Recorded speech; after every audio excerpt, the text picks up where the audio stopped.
Just because you're using bio-based plastic does not mean that you need to invest in new equipment.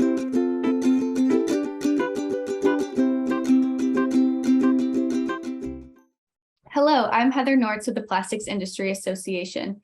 Bioplastics Week has a lot of different audiences. Today we're talking directly with converters. I'm here with Charlie Martin, the president of Leistritz Extrusion Technology, about processing with bio-based plastic. Hi, Charlie. Thanks for being here today.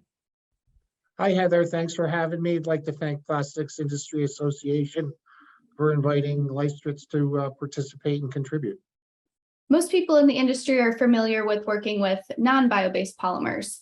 What are some of the considerations that should be taken into account when working with bio-based polymers?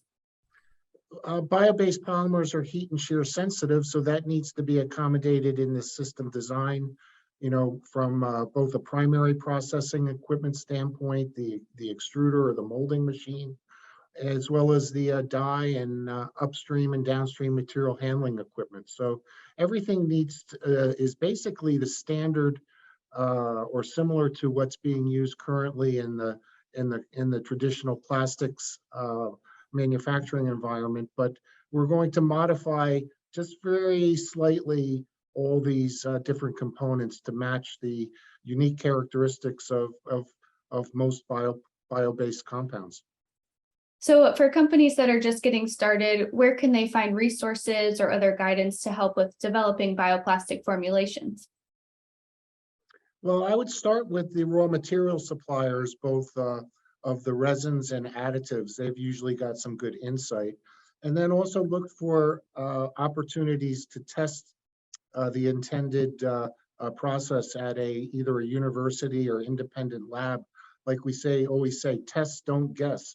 And the other great thing about testing your process and formulation before trying to put it into production is that you'll gain a lot of insight into some of the nuances, and it'll save you in the long term. So don't just take a standard piece of equipment, but test your process, see how it works, and see how standard manufacturing technologies need to be modified to accommodate the particular and often unique applications inherent with processing nature-based polymers.